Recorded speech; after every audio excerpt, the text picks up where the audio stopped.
അതിഥികളെ എന്നും സൽക്കരിച്ച പാരമ്പര്യമാണ് പാണക്കാടിനുള്ളത്. ആ സൽക്കാര പാരമ്പര്യത്തിന് പതിറ്റാണ്ടുകളുടെ പഴക്കവുമുണ്ട്. US കോൺസുലേറ്റിലെ public diplomacy officer Eric Atkins ആയിരുന്നു ഇന്നലെ പാണക്കാട്ടെ അതിഥി.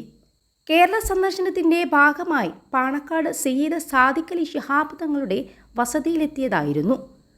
അതിഥി വിദേശിയായതുകൊണ്ട് തന്നെ കേരളീയ മധുരം തന്നെ നൽകാമെന്ന് തങ്ങളും കരുതി. ഉണ്ണിയപ്പമായിരുന്നു സ്പെഷ്യൽ. കൂടിക്കാഴ്ച പുരോഗമിക്കുന്നതിനിടയ്ക്ക് തങ്ങൾ അതിഥിക്ക് ഉണ്ണിയപ്പവും നൽകി. ഉണ്ണിയപ്പത്തിൻ്റെ രുചി അറിഞ്ഞതോടെ വീണ്ടും വീണ്ടും കഴിച്ചു. പിന്നീട് എറിക് അറ്റ്കിൻസിന് പാചകരഹസ്യം അറിയണമെന്നായി. കൂടെയുണ്ടായിരുന്നവർ പറഞ്ഞുകൊടുത്തു.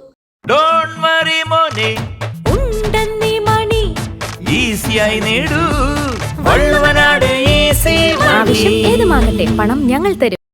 പാണക്കാട്ടെ സ്നേഹമധുരം നുകർന്ന് ചർച്ചകൾക്ക് ശേഷം യാത്ര പറഞ്ഞപ്പോൾ ഇഷ്ടപലഹാരം പൊതിഞ്ഞു നൽകിയാണ് സാദിഖ് അലി തങ്ങൾ എറിക് അറ്റ്കിൻസിനെ യാത്രയാക്കിയത്.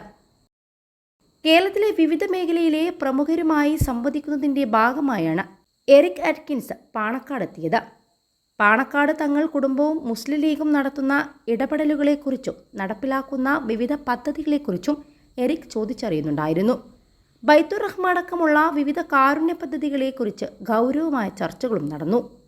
ഭരണത്തിലുണ്ടായിരിക്കെ മുസ്ലിം ലീഗ് മന്ത്രിമാർ സംസ്ഥാനത്ത് നടപ്പിലാക്കിയ ശാസ്ത്ര സാങ്കേതിക വ്യാവസായിക പദ്ധതികളെക്കുറിച്ചും അദ്ദേഹത്തോട് വിശദീകരിച്ചു. 21 ലക്ഷത്തോളം സന്തുഷ്ടരായ ഉപഭോക്താക്കളും 2 ലക്ഷത്തോളം തിമിര ശസ്ത്രക്രിയകളും പൂർത്തിയാക്കിയ മലബാറിലെ ഏക കണ്ണാശുപത്രി Al Salama high hospital, hospital road, Perinthalmanna.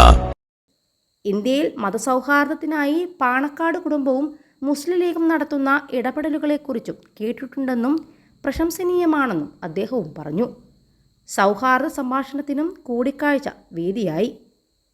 Panakkad Sayyid Abbas Ali Shihab Thangal, PK Kunhalikutty, PMA സലാം, PV അഹമ്മദ് സാജു എന്നിവരും സന്ദർശനത്തിൽ പങ്കെടുത്തു. KS Bijukumar, doctor PTM Suneesh എന്നിവരും എറിക്കിനെ അനുഗമിച്ചിരുന്നു.